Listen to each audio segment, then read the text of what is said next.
ইমামে হাসান ও হুসাইন, যাকে আমার নবী বলেছে আল্লাহ হাসান ওয়াল হুসাইন সাইয়্যিদা শাবাবে আহলে ফিল জান্নাহ। আল্লাহ নবী বলছেন দুনিয়ার মানুষরে যে হযরতে হাসান যে হযরতে হুসাইন রাদিয়াল্লাহু তাআলা আনহু এই দুজন জান্নাতের হলো আপনার সরদার। আল্লাহ নবী বলি এরা হলো জান্নাতি সরদার।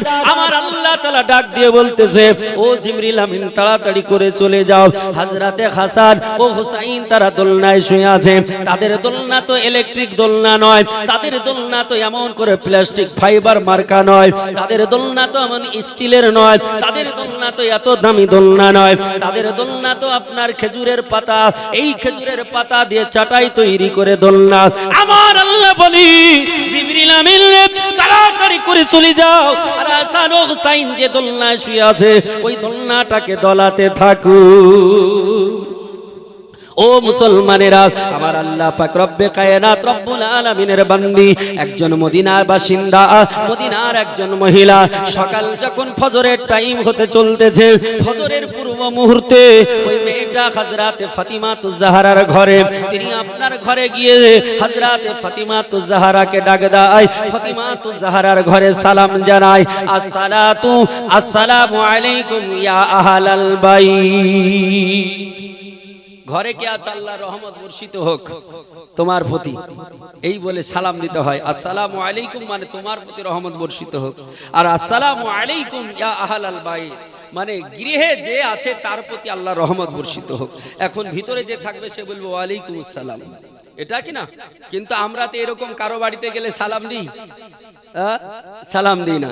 যখনই যায় বলে আব্দুর রহিম ভাই বাড়িতে আছো, বলে না? বলে আব্দুর রহিম ভাই বাড়িতে আছো, বলছে কি হলো নাকি? এই তো আমাদের ব্যাপার। আর এখন মডার্ন জামানায় মডিফাই যে স্টুডেন্টরা হয়েছে, এরা আপনার যখন যাচ্ছে তখন বলছে গুড নাইট, রাত্রে গেলে গুড নাইট, বুঝেন কিনা? আর সকালে বলছে গুড মর্নিং। আর যখন আসছে ওখান থেকে তো বলছে থাকেন ভাই আসি, টাটা বাই বাই, কিনা টাটা মানে তুই এক নম্বরে ঠাটা, তাই কি না? বাই বাই, আবার যেন কবে দেখা হয়। এতে কোনো সব নাকি কিছু আছে ভাই? আছে। আমাদের মুসলমানদের মধ্যে এটা প্রচলন হয়ে গেছে, আমরা মুসলমানরাও বলছি নারে তাকবীর, নারে রিসালাত, মাসলাক আলা হযরত, উলামা আহলে সুন্নাত, पीर का दामन, पीर का दामन, पीर का दामन, अल्लाह वाला का दामन, नारे तकबीर, नारे तकबीर, नारे रिसालत, मसला के आला हजरत, उलमा अहले सुन्नत। मुअज़्ज़ज़ मोहतरम, এই দেখেন আপনাদের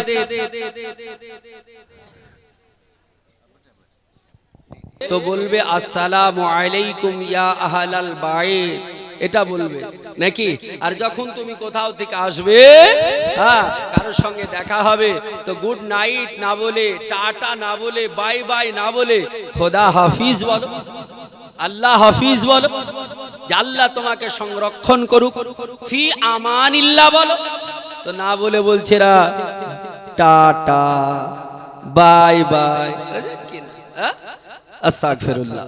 মুআজ্জাজ মুহতারাম, আল্লাহ পাক রব্বে কায়নাত রব্বুল আলামিন তিনার বান্দি মা ফাতিমাতুজ জাহরা রাদিয়াল্লাহু তাআলা আনহা, তিনি জান্নাতি রমণী, তিনি জান্নাতি রমণী হয়ে এত উৎকৃষ্ট মানের মহিলা হওয়ার পর নিজ হাতে কর্ম করেছেন। নিজ হাতে করেছেন না পরচারিকা নিয়েছেন, চাকর বাকর নিয়েছেন? নেননি, নিজ হাতে কর্ম করেছেন। আমাদের এলাকার মায়েরা যদি একটু টাকা পয়সা হয়ে যায় তাহলে আর কর্ম করা ছেড়ে দেয়, বুঝেন কিনা? বাড়িতে দু চারটে তার জন্য মহিলা লাগাতে হয়, কাজ করানি যাকে বলেন, পরচারিকা যাকে বলা হয়, লাঝি যাকে বলা হয়, এটা লাগাতে হয় যেন সে কাম করে, বুঝছেন কিনা? মুআজ্জাজ মুহতারাম, আপনি নিজে কাজ করুন, নিজের সংসার নিজে সামলান, 5 ওয়াক্ত নামাজ আদায় করুন। আজকে সকাল বেলায় দেখবেন বিভিন্ন শহরে এখন বা গ্রাম বাংলাতেও দেখবেন সকাল হলে মেয়েরা লাইন দিয়েছে, হাঁটছে, বুঝছেন কিনা? বলে কি হয়েছে? সুগার। সুগার। আগেকার মেয়েদের এত সুগার হতো না, কারণ তারা এই জাতা চালাতো, চাকি চালাতো, ঢিকিতে ধান বাঁধতো, বাড়ির সমস্ত কর্মক্রিয়া করত, বাড়ির সংসারে সব কাজ করতো এবং আল্লাহকে সাজদা করতো। আর এখন এগুলোর মধ্যে একটিও নেই, যার জন্য বেশি ডাক্তারখানায় যেতে হচ্ছে আর আসতে হচ্ছে। মুআজ্জাজ মুহতারাম ও মুসলমানেরা, আমার মা খালারা শুনুন, আমার আল্লাহ তাআলা রব্বে কায়নাত রব্বুল আলামিন তোমাদের আমাদের কত সম্মান দিয়েছে। আমার আল্লাহ পাক রব্বে কায়নাত রব্বুল আলামিনের বান্দিরা ওই জান্নাতে হুরেদের সঙ্গে যখন আপনার তর্ক বিতর্ক হবে, ডিবেট হবে, ও মা খালা শোনো, আমার আল্লাহ পাক রব্বে কায়নাতের কাছে বিচার যাবে, আমার আল্লাহ তাআলা বিচার করবেন, আমার আল্লাহ তাআলা ফয়সালা করবেন। আল্লাহ বলবে, রে হুরেরা, তোরা চিন্তা করিস না, ওরে জান্নাতি মহিলা, তোমরা ব্যস্ত হয়ে পড়ো না। আমার আল্লাহকে বলবেন, আল্লাহ গো, আমরা হুর আমাদের দাম বেশি না দুনিয়ার জান্নাতি মহিলা তাদের দাম বেশি? আমার আল্লাহ তাআলা ডাক দিয়ে বলবে, ও হুর, কান খুলে শুনে রেখে দাও, জেনে রেখে দাও, পৃথিবীর বুকে যে মেয়েরা অক্লান্ত পরিশ্রম করে, আমি আল্লাহ আমাকে সাজদা করতে ভুলেনি, আমি আল্লাহ আমাকে ডাকতে ভুলেনি, আমার নবীর নামে তাসবিহ পড়তে ভুলেনি, আমার নবীর নামে দুরুদে পাক পড়তে ভুলেনি, আমার নবীর নামে সালাতু সালাম পড়তে ভুলেনি। ওই মেয়েরা জান্নাতি যারা হয়েছে, এই হুরেদের চাইতে এই মেয়েদের দাম বেশি। ও মা খালা, আমার আল্লাহ তাআলা তোমাদের দাম বেশি দিয়েছে, আমার আল্লাহ তাআলা তোমাদের সম্মান দিয়েছে। এখনো যদি আল্লাহর কথা কেউ মেনে না, এখনো যদি নবীর কথা কেউ মেনে না, আমার আল্লাহ তাআলা সম্মান দেবে কিনা? সম্মানের মালিককে একটু জোরে বলুন। সম্মানের মালিক হলো আমার আল্লাহ। আমার আল্লাহ কোরআন পাকে বলেছে, আল্লাহ বলছেন, ওয়া তুইজ্জু মান তাশা ওয়া তুযিল্লু মান তাশা। আমার আল্লাহ বলে, আমি যাকে সম্মানিত বানাবো তিনি সম্মানিত হবেন, আর আমি আল্লাহ যাকে অসম্মানিত করব পৃথিবীর কোনো ক্ষমতা নেই তাকে সম্মানিত কেউ বানিয়ে দেয়। যে আল্লাহ আমার সম্মানের মালিক, যে আল্লাহ আমার হায়াতের মালিক, যে আল্লাহ আমার মওতের মালিক, আমার আল্লাহ বলেছে, ওয়া তুখরিজুল হাইয়া মিনাল মাইয়াতি ওয়া তুখরিজুল মাইয়াতা মিনাল হায়। আমার আল্লাহ বলছে, বান্দা বান্দিরে কান খুলে শুনে রেখে দাও, জেনে রেখে দাও, আমি আল্লাহ তাআলা মরাকে জীবিত করতে পারি আর জীবিতকে আবার মরা বানাতে পারি। আমি আল্লাহ, যে আল্লাহ মরাকে জীবিত করতে পারে আর জীবিতকে মরা করতে পারে, যে আল্লাহ সম্মান দিতে পারে, যে আল্লাহ আমার অসম্মানিত বানাতে পারে, যে আল্লাহ তাআলা মাল দিতে পারে, যে আল্লাহ তাআলা আবার গরীব বানিয়ে দিতে পারে, ওই আল্লাহ তাআলাকে মানবো না অন্য কাউকে? জোরে বলুন সুবহানাল্লাহ, সুবহানাল্লাহ। এ মুসলমানেরা, প্যান্ডেলওয়ালা, হ্যালো আইয়ুব ভাই প্যান্ডেলওয়ালা, আপনি অতি শীঘ্রই স্টেজে দেখা করুন, আমাদের দস্তারের কাজ আরম্ভ হয়ে যাবে। আপনি এখানে আসুন আর আপনার কাজ আরম্ভ করুন, এখানে পর্দার ব্যবস্থা করুন। প্যান্ডেলওয়ালা, আপনি অতি শীঘ্রই স্টেজে আসুন। আল্লাহুম্মা সাল্লি আলা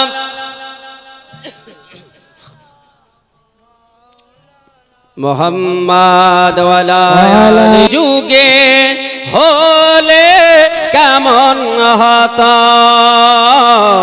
জন্ম আমার, নবীর যুগে হলে কেমন হতো, দুনয়ন রাসূল পাক দেখিলে কেমন হতো,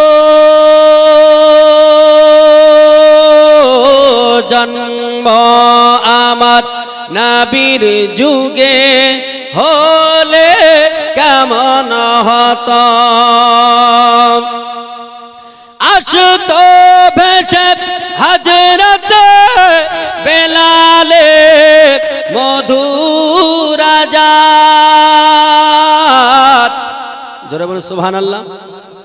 আসতো ভেসে হযরত বেলালে মধুর আজান, যে আজান ছিল যে এমন প্রেম মুগ্ধ রহমান, নবীর পিছে নামাজ পড়লে কেমন হতো, দয়ার নবীর পিছে নামাজ পড়লে কেমন হতো, দুনয়ন রসূল পাক দেখিলে কেমন হতো, জন্ম আমার নবীর যুগে হলে কেমন হতো।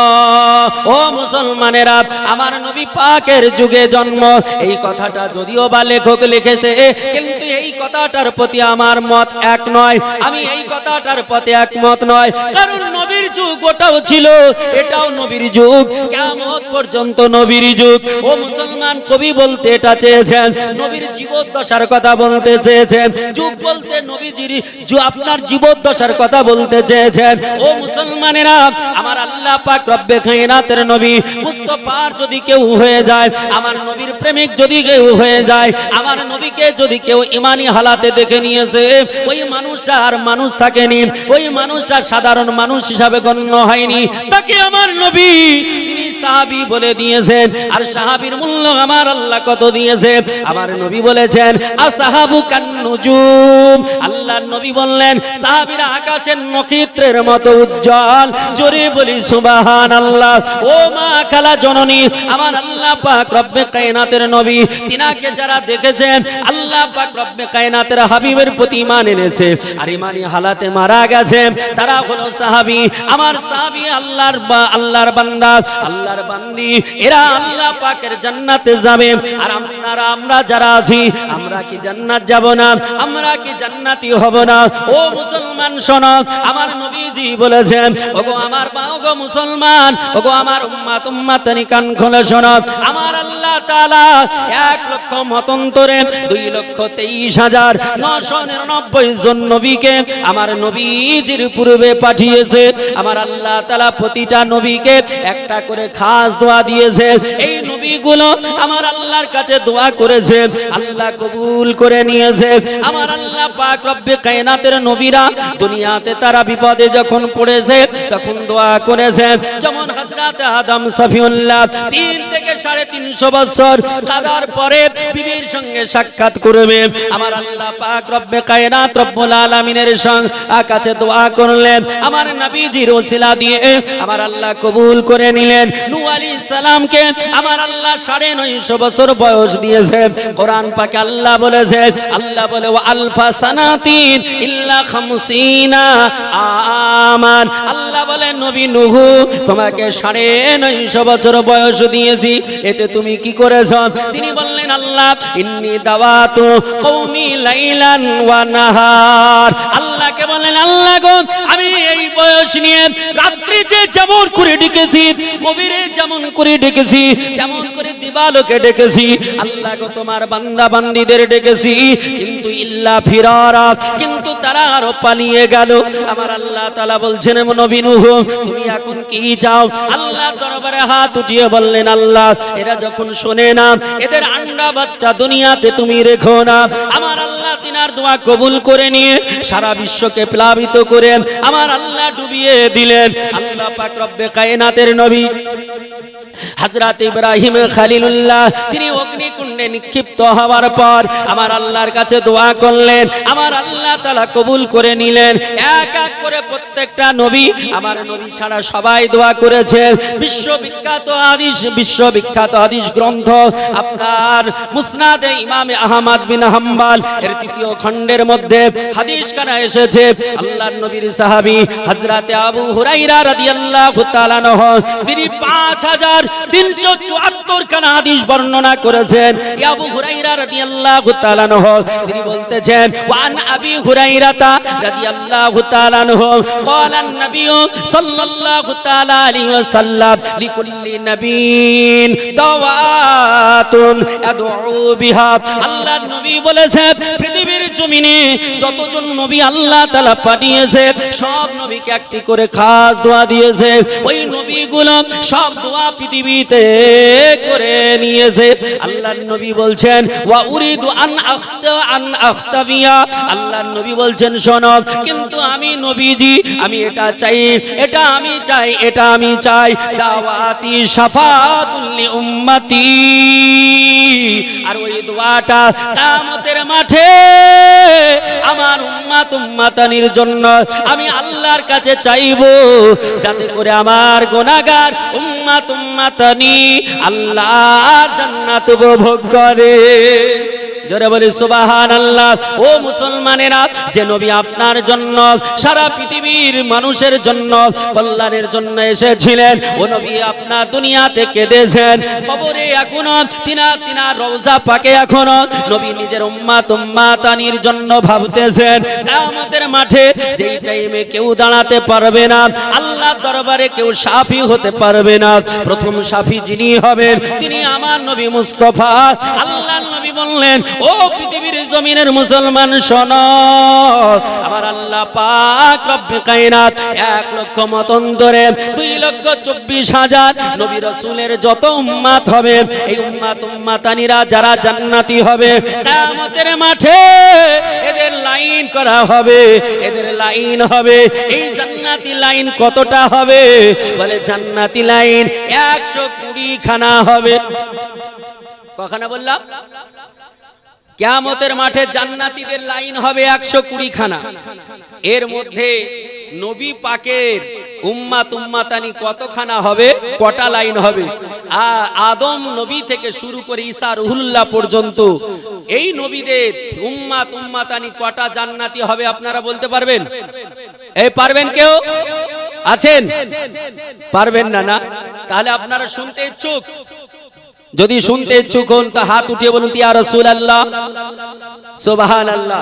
তো এই গভীর রাত্রিতে যেখানে ইলম শিক্ষা দেওয়া হয়, এই মাদ্রাসার উন্নতি কল্পে আল্লাহর কোন একটা বান্দা আমি 50 টাকা 10 টাকা 1 টাকাও আদায় করতে দেখেছি, কালেকশন করতে, তার মানে আর ফাঁকা নাই, সব শেষ কিনা, সব শেষ।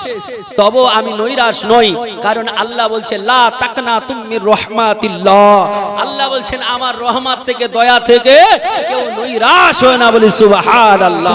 মুআজ্জাজ মুহতারাম, আমি আপনাদের ভিতর থেকে 5,000 টাকা একটা নগদ বা বাকি দেখতে চাই, যে পাক পাঞ্জাতনের মহব্বতে বলবেন আমি ফাতিমাতুজ জাহরা এই মাদ্রাসায় 5,000 টাকা দিলাম, কাল কিয়ামতের মাঠে এই দানের বিনিময়ে আমার আল্লাহ আপনাকে জান্নাত নসিব করে দেবে। আর আমি আপনাদেরকে বলে দেব যে জান্নাতি লাইন কটা, জান্নাতি লাইন কটা, এবং নবীজির উম্মত উম্মাতানি কখানা হবে সেটাও বলবো মুআজ্জাজ মুহতারাম। কিন্তু তার আগে আজকে একটা সুন্দর মঞ্জার আমরা দেখব, সেটা হচ্ছে দস্তারবন্দি। মুআজ্জাজ মুহতারাম, আজকে এই মাদ্রাসা থেকে তিনটা কন্যা